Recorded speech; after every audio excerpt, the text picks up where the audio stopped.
NASA tidak pernah menjelajahi lautan. Lautan lebih sedikit dijelajahi dibanding luar angkasa. Tahu nggak? NASA itu juga ngebantu loh.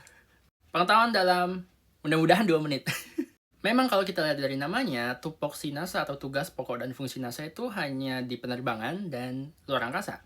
Kalau lautan itu adalah fungsinya dari NOAA, National Oceanographic and Atmospheric Administration. Tapi jangan salah, NASA juga ikut membantu memetakan dasar lautan, teman-teman. Selama ini, dalam memetakan lautan, ada 2 metode yang kita gunakan, yaitu dengan menggunakan sonar yang dipasang di bawah kapal laut, ya, sound, navigation, and ranging, jadi menggunakan suara yang dipantulkan kembali ke kapal, dan juga menggunakan satelit.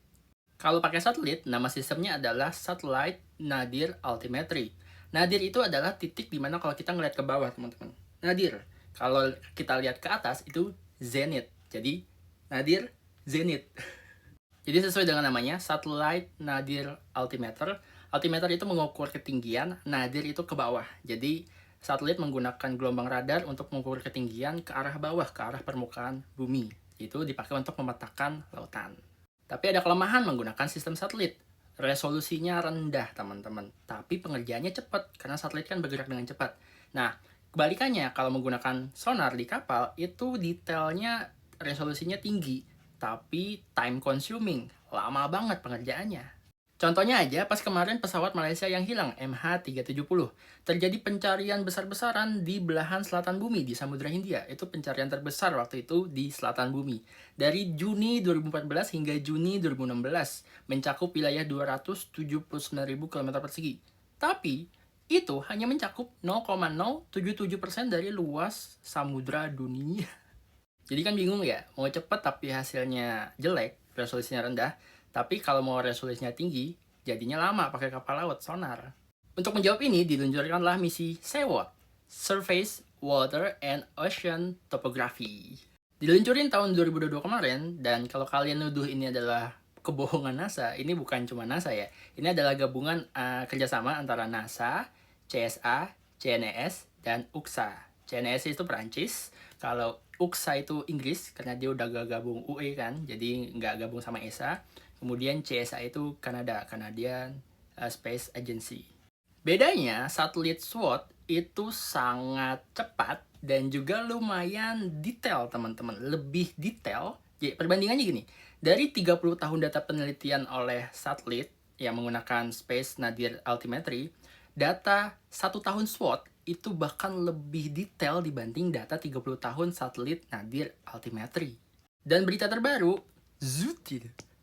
SWOT itu berhasil menemukan possibly 100.000 gunung bawah laut atau seamounts. Seamounts itu bisa diklasifikasikan sebagai undersea volcano, gunung berapi bawah laut. Hasil penelitian dan observasi SWOT juga dituangkan dalam sebuah jurnal penelitian, ya, artikel penelitian, judulnya Abyssal Marine Tectonic from the SWOT Mission. Ini udah gue download, gue taruh drive. Bagi yang mau baca deh, seru banget. Ini adalah hasil survei dari SWOT dalam 1 tahun, teman-teman. Gila, udah banyak banget. Dalam papernya juga disebut kalau SWOT juga berhasil mengidentifikasi bukit bawah laut atau Abyssal Hills yang tidak bisa dilakukan oleh sistem satelit sebelumnya, satelit Nadir Altimetry. Ini yang keren banget, jadi SWOT itu bisa mendeteksi resolusi yang lumayan mendekati sonar gitu. Jadi kalau kalian bandingkan, yang sebelah kiri ini adalah hasil sonar, yang kanan ini adalah hasil SWOT. Dan dia tuh bisa mendeteksi gunung bawah laut, ya, gunung berapi bawah laut di atas ketinggian 300 meter. Kalau di bawah 300 meter, dia tuh tidak bisa membedakan antara bukit bawah laut dengan gunung bawah laut. Jadi hampir bisa menyamai akurasi dari sonar dengan kecepatan yang cukup tinggi untuk surveinya. Karena SWOT digunakan untuk mensurvei permukaan bumi, tepatnya dasar lautan, maka dia menggunakan orbit kutub atau lebih tepatnya near polar orbit. Karena agak melenceng dari kutub sekitar 77 derajat inklinasinya kalau kalian perhatikan.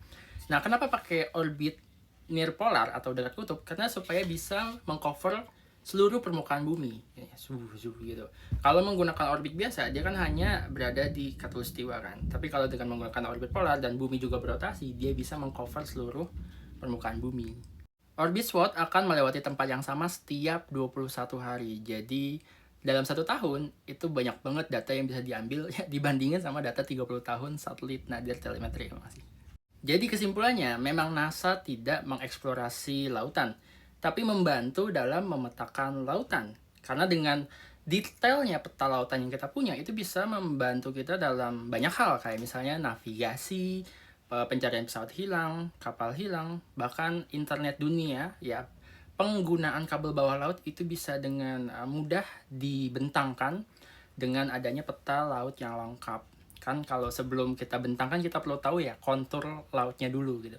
Dengan adanya peta laut yang lengkap kita bisa dengan mudah menginstal kabel bawah laut.